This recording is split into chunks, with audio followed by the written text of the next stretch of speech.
Panibagong araw, panibagong kaalaman. Ako ang inyong guro sa araw na ito, Teacher Liren, na maghahatid sa inyo ng panibagong kaalaman tungkol sa larangan ng teknolohiya.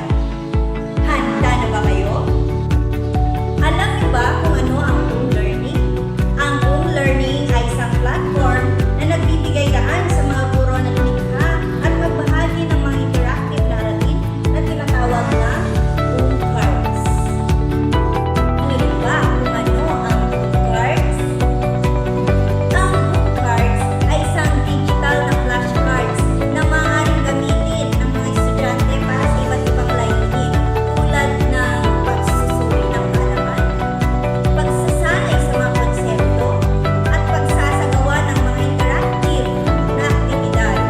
Ang mga ito ay otomatikong binibigyan ng marka at nagbibigay ng agarang feedback na tumutulong sa mga estudyante na mas maintindihan ang mga aralin at sa mga guro na magsubaybay sa progreso ng kanilang mga mag-aaral.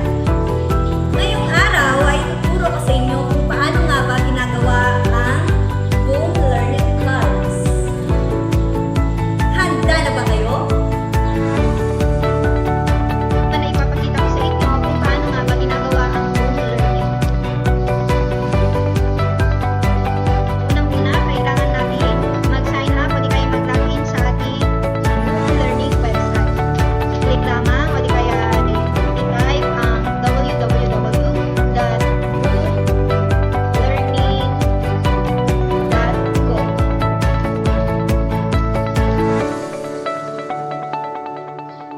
Aantayin lang natin na magpakita yung kanilang mga website.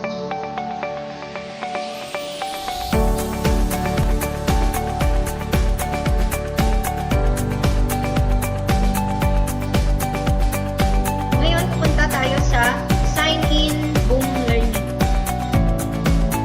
Kung tayo ay meron ng dating account, maaaring tayo ay mag-login na lamang. Ngunit kung tayo ay baguhan pa lamang at wala pang nagawang account, ay kailangan natin mag-sign up.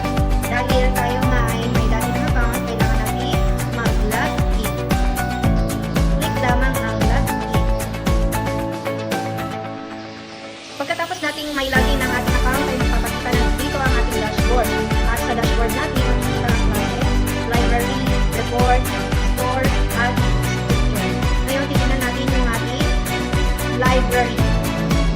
Sa ating library, makikita dito ang text, images. Dito, nakikita din sa folders ang ating purchase at self-publish. Sa ating naman classes, makikita dito ang ginawa nating klase. Ngayon, ako ay may ginawa na isang klase, pinangalanan ko Liren Abusos Class 1. Para makapasok ang ating estudyante sa ating klase, kailangan lang natin i-click itong QR code natin. Sa QR code, pagkatapos natin i-click, mag-generate siya ng ating QR code na pwede natin ipasa sa mga estudyante natin para agad sila maka-enter sa ating klase. Ngayon naman ay pupunta tayo sa ating reports. Makikita sa ating reports ang time frame at classroom. I-click natin ngayon ang ating classroom.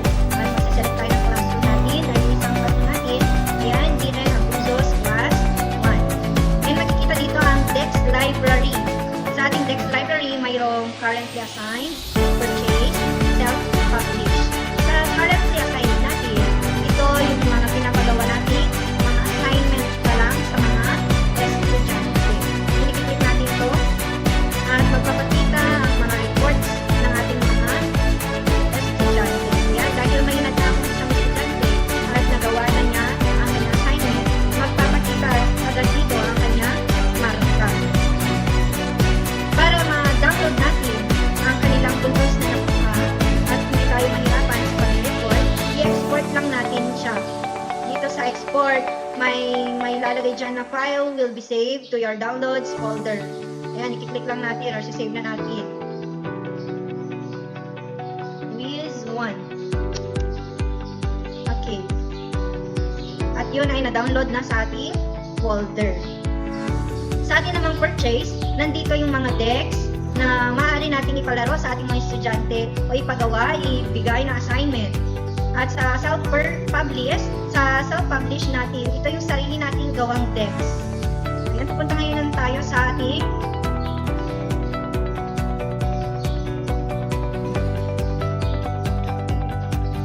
Ngayon ay pupunta naman tayo sa ating store. Ano nga ba ang nasa store? Ayan, makikita natin yung kataganan ng John, share, the love, earn, and save with referrals. At makikita dyan ang start earning kasi pwede tayo mag-earn ng money kapag tayo ay nakapag-list ng sarili nating decks.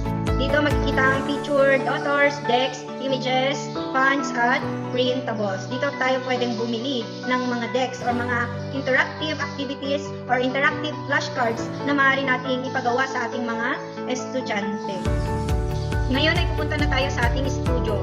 Ito ang ating studio. Maaari tayong gumawa ng decks, images, sounds, at fonts.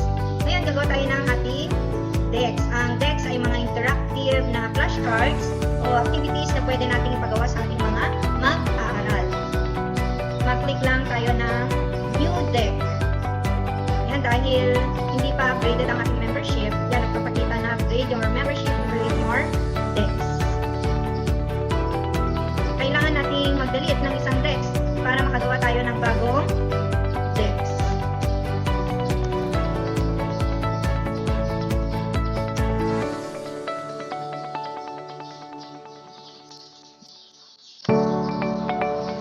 Ngayon ay pwede na tayo gumawa ng sarili nating card. Dito makikita natin ang template card at mga card. Sa template cards, dito yung magiging kung gusto nating isa lang yung template ng ating mga cards, maglalagay tayo ng pwedeng text, ng mga images, at iba. Ngayon, dahil gusto natin ang copy na Ibo Adarna, maglalagay tayo ng image ng Ibo Adarna. Click lang natin yan, dadrag natin siya kung nasa gitna. Ayan, dahil meron na ako in-upload dito na image, click na lang natin. Ayan. Palalakihin natin, no, para maging pantay siya sa bawat side. Okay. Ayan na yung ating template. Ngayon, yung mga cards natin, ganito na lahat yung magiging itsura niya. Magawa tayo ng card. Ayun. Gagawa tayo ng 5 katanungan dyan. Dahil gusto natin yung text na, pwede tayong maglagay ng text. Tingnan natin yung unang card natin. Yung text, i-drag lang natin siya punta sa gitna. Ayan, pwede na tayo mag-type dito na ating mga katanungan. Okay, palagyan natin na isang tanong. Sa una nating cards, makikita dito yung unang katanungan. At syempre, dahil may handa tayong dating katanungan, i-click lang natin yung word na nasa baba. At ayan, pwede na tayo mag-copy ng ating mga prepared question or text questionnaires. Click natin yan. Babalik tayo doon sa ating card. At i-paste lang natin siya. Pakita na yung ating unang katanungan. I-edit lang natin ito, no, para makita ng mga estudyante at maging maayos. I-resize natin. Pwede natin iba-ibahin ang ating font. Ayan. Medyo malabo siya. Palitan natin ng ibang font. Okay na siya.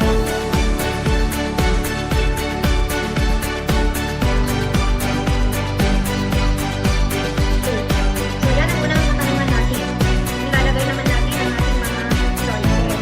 Ulitin lang natin yung ginawa natin kanina. I-click ang choice at i-drag dito. Ayan, papunta sa gitna.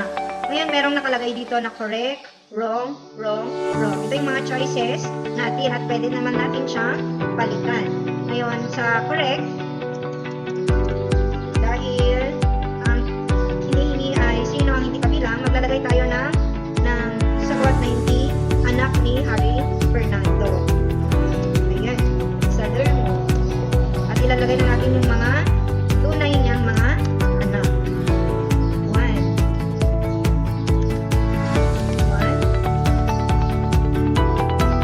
Diego.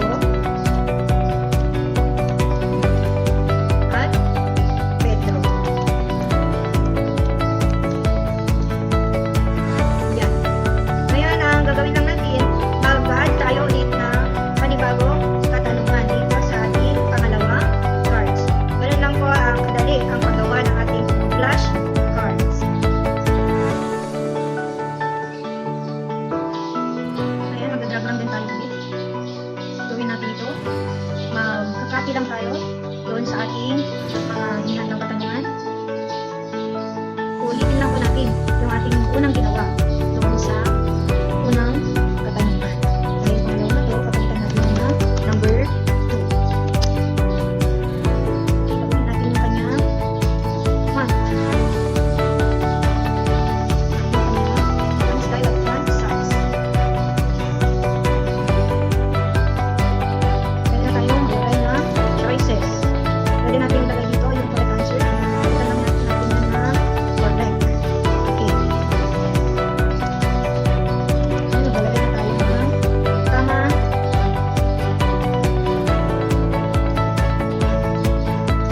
Sagot.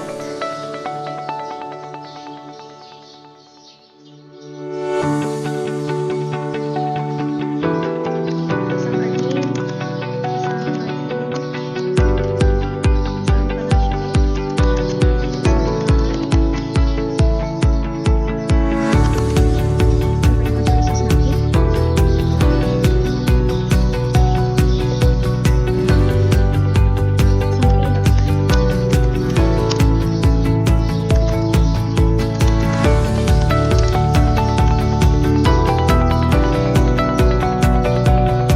Dahil natapos na natin ang paggawa ng ating cards, maaari na natin i-save ito. Ngunit bago yun, kailangan na natin siyang i-preview. I-preview, ayan, magpapakita yung mga ginawa natin katanungan. I-click natin kung tama ba yung mga nilagay natin kasagutan. Okay. Ito, ang mga susunod ay mga anak ng Haring Fernando na ipinayang kanyang child upang hanapin ang Darna sa mga or sino ang hindi kabilang. Ayan, i-click natin yung correct answer. Ayan, magpapakita ang ating nilagay na correct answer. Pangalawa naman, anong natuklasan ni Tanjuan sa ilalim ng balon? Click natin. Ayan. So, makikita natin, no, na nagpakita ang red na may linya na ganyan. Ibig sabihin niyan, hindi natin nailagay ang tamang kasagutan. So, i-skip muna natin. Pangatlo, ano ang mga bagay na iwan ni Leonora sa ilalim ng balon? Ang kanyang diamanteng singsing. Sino ang pinakasalan ni Tanjuan sa labas na bahagi ng akda? Si Maria Blanca. At ang panghuli, ano, inilabas ni Maria Blanca na gagamitin sa kanyang dula-dulaan. Kaso ang may naman dito ay Blanca. Okay. So, balikan natin yung number 2. Ayan. Kailangan natin i-edit. Balik tayo sa pangalawang katanungan. Ang natuklasan niya ay isang Ardeen. Click natin yan as correct answer. Yan, i-preview natin, no? Yung pangalawa. Isang, okay. So, pwede na tayo mag-save at i-send sa ating mga estudyante ang nagawa natin decks. Ngayon, dahil na review na natin ang ating ginawang decks, ay pwede na natin siyang i-publish. Punta lang tayo sa details. Ayan, papakita anong magiging title ng ating decks. So, quiz 2. Ibo Adarna.